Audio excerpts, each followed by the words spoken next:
And how I came to notice about him getting diagnosed months later was just being home and listening to him and looking at him, during different times of the day that he would normally be in daycare. I was then there to see some things. And so by the time he got his diagnosis, it was in December of 2020. And it took some months to get to that point. Like I said, I just discovered it around the springtime, right before COVID. His sleep patterns started to change, and I just was like, okay, he's 2.5. Mhm. So I'm like, that kind of is normal. At least I thought it was, but then certain things weren't just kind of adding up, I thought. And some testing happened, and then I got the results that December. Mhm. Yeah.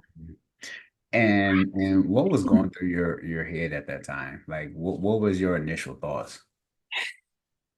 Man, it's just like initially you go through your head and you're like, I felt like something was off. And so at one point it was just like reassuring that, okay, that what I saw and what I heard from him and things that, I wasn't that quite off. But then it was heartbreak. Yeah. It's like I was a letdown, and I was just like so many things in that moment. Like I'm let down because could I have seen it sooner? And Mhm. then like what did I do? It's just a lot. It's like a roller coaster in a very short amount of time. Yeah. And what was even more stressful is that because it was during the pandemic, we were via Zoom with they had the Cayuga, as you know, Cayuga County was, and really facilitating everything. So they were great. And I'll never forget, they were like, you have to let us know right now in this moment. There's no Mhm. time to think. We need to know right now. Are you in agreement to our discovery? And I had gotten a phone call. And around that time, family and friends during the pandemic were leaving us left and right. Yeah. It was unfortunately one of those calls. And I literally paused the Zoom, took the call, and I was like, I'm sorry, I can't do this. It was like, no, you have to make the decision right now. Mhm. So all of that was happening. So I will always remember December 20th, 2020. Always. Yeah. Wow. Yeah. Because my wife and I, we have three boys. We have a blended family. So our 9-year-old, who, we have a blended family, he was diagnosed with ADHD. Mm. We just found that out recently. But our two youngest ones that we had together, Hmm. my wife, she works with children with autism all the time. So Oh, she picked it up real early. when did she pick it up? Oh, honestly, Stacey, honestly, I would say maybe less. I Less would than say maybe within that first year or I two. could see, I don't even know who your wife is, but it sounds like she probably, honestly, probably picked something up at like 6, 8 months easily and was like, you know what, just more, because it's that mother instinct, first off. I'm gonna be honest with you. Mhm. It is a mother's instinct that we just know our children. Mhm. Not to say that our fathers don't. I'm not, at all. Of course. We need more fathers in this role too, Mhm. but we need the fathers to support the moms more too when it comes to, honey, it's okay, but okay, you know what? Let's go get that checked out. I Yeah. think that would give us the freedom to pick up on things earlier. Mhm. Yeah. Yeah. Because I know for me, and I want to talk about this as well, because you talk about the fathers involved and stuff like that. I want to talk about that too. But Let. yeah, we need to have a whole segment on that part. I know for me, I struggled with the acceptance of it, right? Yeah. Um, Ooh. because quick backstory, I mean, I was married before, and we kind of talked about this a little bit. I was Mhm. married before, so we have a daughter together, and she's 21 now. But when now that I'm remarried with my wife and I, it was like seeing my little boys. I was just like, oh, they'll be okay. Like everything good, in my head is what I'm thinking. In your hand. And honestly, Stacey, I didn't really accept it until maybe about, I would say about a good year and a half ago. Mhm. And they're 4 and 5, you know. Wow. So yeah, so I don't know what it is Oh, about and it's just, you know what, but you're not alone. I have close friends who are dads who have children that are on the spectrum or are special needs. And um, not to really get too in detail, but there was a discussion of sorts of challenging in a way, because the way we challenge is going to be an intellectual challenge. yes. You know, how are you so acceptance to labeling your son as being autistic? You know, especially when you come from a background of faith Mhm. and when we have been conditioned to really don't, if you don't label it, you know, you claiming it, if you, you know, Yeah, yeah. that's how I was brought up. And so I had to kind of educate my brother and say, listen, the reports will then show that he was healed from this. A lot of times we need the documentation so that we can get the exposure Mhm. of a lot of things that we need in our community, better teaching, better training for, you know, how are you going to do that? And how is that living in this way where we want to raise awareness? Yeah. Use it to the advantage of that instead of saying, how, you know, putting a negative thing on it on my faith. I believe that, yes, God is a healer, and how he decides to do that through my son, I have no control over it, but I know I will know it, you Mhm. know. And then so we have to even, and I'm sorry, let me know if I'm going too far, too No, we far, killing it. but Let's go.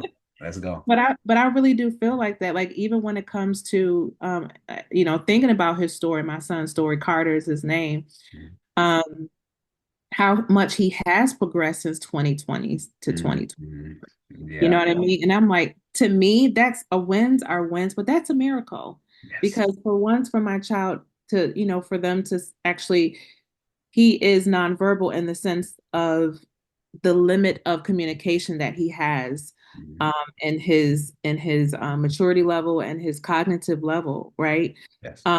And so, but he's talking, Mhm. but he's phrasing things, but he's, you know, repeating things, echoing, we call it.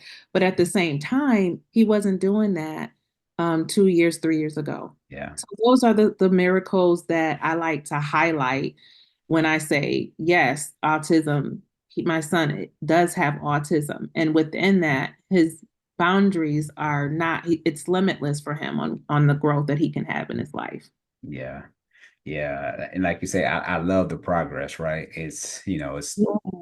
the from what you see in the first 6 months to a year, from that year to next year. And time moves pretty fast because my 5-year old, he know all the states, he knows the capitals. I mean, he's only 5. Um, he keep asking me when we're gonna move to Brazil. I We don't debate together. so just seeing that growth. And then my 4-year old, because he's still somewhat nonverbal, but now he's starting to say his ABCs and happy birthday, singing that and stuff like that, even though it's none of our birthday yet, but He's he's getting queued up, right? yeah, right. So yeah, it's that progress, and that regardless of how God wants to move in their life and how it's going to impact us, we just have to be obedient to Have to. you And know. you know what, too? Like that's part of using what God gives us to be a witness for Mhm, Him. mhm, You know what I mean? So how can I use this for his glory? What do you mean? How can I use autism? How can I use alopecia, you know, which is the diagnosis that I've been given? How can that be a witness? Because I'm putting the awareness out of this thing that tried to take me out, claim me, you know, that tried to put a label on me and my son in a negative way. No. So what we do then is people begin to be curious of how is it that you're so strong in this capacity? There's got to be something else. There's mhm, got to be something that's holding it all together. And that's when I redirect to my faith and to my trust and hope in the Lord. mhm. So it does come around. It And does. We just got to be willing to like put ourselves out there, get on some boards. You know, I here in Orlando, I connected with the University of Central Florida, and they have mhm. a whole department dedicated to ASD. And Wow.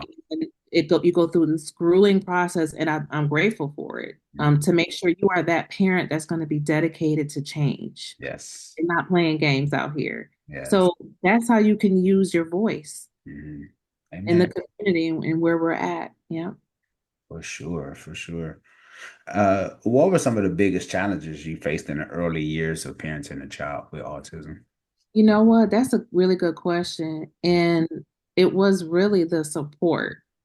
And not just the, because right away, Cayuga County, and then we're now in Orlando, so Orange County, the transition was great. Yeah.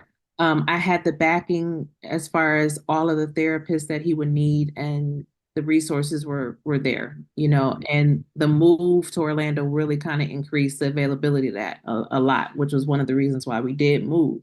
But Yes. it was the other support of friends and family, and community that looked like me, Mm, that was going through the similar challenges of, you know, just wanting the support of what questions should I ask? During the IEP, can I have someone kind of like run through that with me, and like what questions should I avoid, but what questions should I really kind of ask, and those things. I really wish that there was like a mediator between the parent and the teacher and the therapist that could help with that process. mm, So I just started showing up, refusing the Zooms if I didn't have to. Like, oh, you're coming in? Yep, because I want you all to see me in person, standing up for my son and being a voice for him. Especially, we are in a predominantly Hispanic community where he goes to school at, where Hispanic, the community is more like 80%. So oh, my son is in low percentile, as far as being one of the few African American boys. Um, mm, but however, that has also brought in a lot of other therapies. I didn't know my boy could count to 10 in Spanish until a couple of weeks ago. And it was just like, wow, he can do that. Okay. wow. Yeah. And what's his name? Carter? Yes. Yeah. Hi, Carter. All right. How you Thank doing? That's pretty cool. I seen the TikTok video you had with him getting his hair cut. And that can be challenging. Like that's just something small that a lot of times people just don't think about until it's that time, right? I really had a challenge with that Mm, because being a single mom,